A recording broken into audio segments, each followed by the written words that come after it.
All right, question of the day. Continuing here, we're gonna kind of do, put a cap on the young quarterbacks for now, at least. Maybe we'll go back. My question for tomorrow. So, question for today is going to be about Zach Wilson. I'll get your thoughts on him. Question for tomorrow. I'm going to mix things up a little bit. I'm going to ask you, do you have any questions for me as a YouTuber? I know a lot of people are aspiring YouTubers out there, or just you find the whole stuff about it fascinating. I was just wondering if you had any questions for me. Thought that could be an interesting video of you saying, what is, whether it's advice or whether it's just things you're curious about, sort of behind the scenes stuff. Put that, ask me a question as opposed to me asking you a question, and I will answer them. And that's kind of what we'll do, kind of a Q&A type thing about the behind the scenes stuff of YouTube. Figured that could be an interesting idea for a video. And without further ado, let's get into your thoughts on Zach Wilson. I thought it was pretty clear Wilson would have a steep learning curve. He attempted a lot of throws in college that you shouldn't try and got away with due to weak competition. That being said, he's got all the tools and the team around him has gotten a lot better. He should be very good soon. It's interesting because, I felt like a lot of those throws that he tried in college would work in the NFL, and I actually don't think that they've been horrible in the NFL. I don't know if that's kind of been his biggest weakness, I guess, is what I would say. So it's interesting that, you saw that. I didn't see that. I thought he would be good right away. And part of that is I think that they don't want him to make those kind of throws as much. And I think to some degree what you're saying is true. To me, I think that kind of his biggest issue as a rookie was the simple stuff. It was the, just throwing checkdowns and, making I feel like, his completion percentage on super simple throws was like 50%. I don't know why. Like that seemed like was what he struggled. So it's interesting that you weren't the only person who said that he would have a steep learning curve. I missed that. I thought that he would be good right away. So you were right and I was wrong about that. But I would say that I think there's maybe a slight difference in why that's been the case. I think Zach Wilson will be great. First of all, you are a pretty smart guy, and if you believe in Zach Wilson, I believe you. Oh, well, thanks. Yeah, listen, I've been wrong before too. But, that's a smart idea, right? I'm not saying believe me, but believe people who you believe are smart. That's definitely something that makes sense.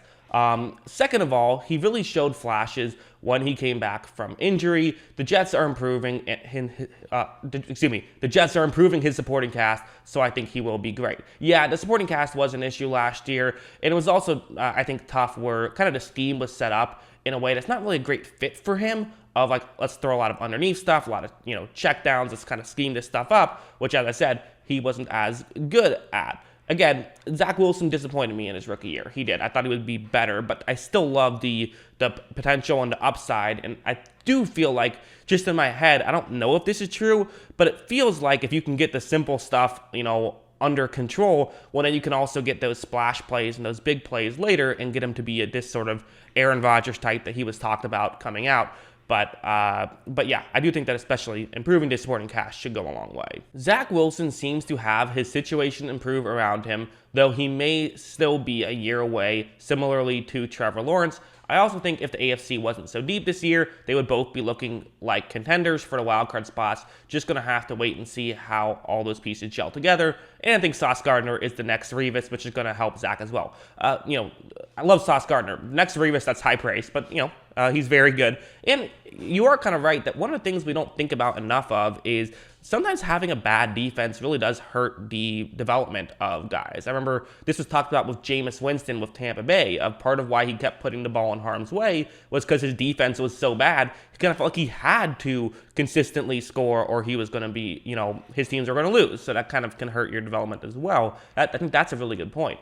And yeah, the situation around him improving should at least help. And I think that the hope for Zach Wilson after this year is to at least get to the point where he's decent at that easy stuff, and having, a better situation around him should help. I'm a big fan of Zach Wilson. His rookie season was rough, but he showed flashes. I believe the Jets are doing a good job of building around him. He seems committed to putting into work to become a great quarterback. This next year is huge for him. Yep, I'm 100% with you. I feel the exact same thing. Rough rookie season, but you definitely did see the flashes, and you see the upside, and you just hope that it can be more consistent. His talent is there. The organization will be the one at fault if he doesn't develop. I really wish they went out there and signed one of these stud wide receivers that were in free agency. Yeah, they could have gone like for an Allen Robinson, but at the same time, maybe Allen Robinson wanted more of a sure thing with the Rams, and also, it's not like he's someone who's like a guaranteed star. I guess maybe another guy you could have traded for Amari Cooper. You could have paid Christian Kirk, $20 million a year like the Jaguars did. So it goes both ways. They did draft Garrett Wilson, who's a wide receiver some people are very high on. So they did at least address that concern. I think, maybe doing a Stephon Diggs type trade the way that the Bills did might not be the worst idea in the world. Just get a known quantity that is good and can help out your quarterback.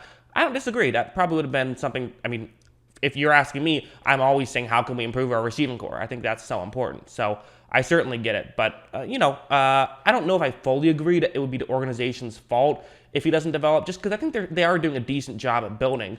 So it's not entirely the organization's fault. At the end of the day, Zach Wilson is still a human. And as long as you're putting him in position to succeed, it could still be his fault if he doesn't. I think that's also fair. Zach Wilson is in a similar position as Justin Fields. He didn't have an offensive line to protect him, and he didn't have enough receivers to throw to.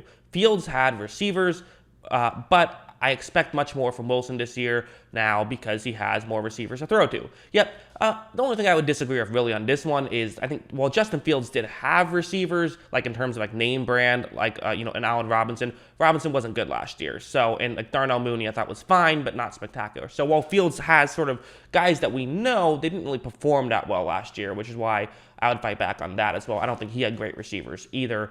But you're right. I guess the one other thing I would fight back on a little bit, I thought the Jets' offensive line was fine. It wasn't great, but it wasn't horrible either. But when you have no receivers to throw to, and Zach Wilson's holding the ball for 3 seconds every play, on average, you're just not going to really, you're going to look bad. Any offensive line would look bad in that situation. So that's part of why I think that, I would fight back on that a little bit as well. To me, it all comes down to receivers. That was really the issue with the Jets, is I did not think they had enough guys to throw to, which that's going to hurt any quarterback's development. One thing I kept hearing was, during that Patriots game where the meltdown at the Meadowlands, as I coined it, of yes, it was terrible, but people kept saying, oh, why not just take the check down? And I remember someone asked him in a press conference, why didn't you take more check downs? And he kind of laughed and said, they're playing man coverage. A check down is just as likely to be open as a pass 20 yards down the field, which is true. Like, at the end of the day, if no one's getting open, then what are you going to do? So hopefully guys start to get open against man, because they got open against zone a decent amount, but against man, they just got shut down, and there's nothing Wilson could do. So yeah, that's what you guys think about Zach Wilson. Get your questions in tomorrow for the question of the day. It's going to be your question of the day this time. My question is to ask me questions. So that's how that will work. But yeah, I guess my quick thoughts on Zach Wilson, kind of similar to what everyone else said. His situation wasn't great. There still is a chance of a bust factor, because there's a chance of a bust factor with every young quarterback. I mean, only about a third of first-round quarterbacks hit. So there's just a big risk factor in place, and it seems like that's kind of the one thing that no one has really been successful at evaluating other than Chris Sims, but he's also only been doing it for like a few years. So that's kind of why, you hold your breath with that. Maybe he's got it figured out, but if he doesn't, then no one does. So it's just hard to figure out exactly who's going to be good and who isn't. But I still think that there's plenty of reason to be hopeful for Zach Wilson. That's kind of how I view this stuff. So yeah, again, get your questions in for tomorrow.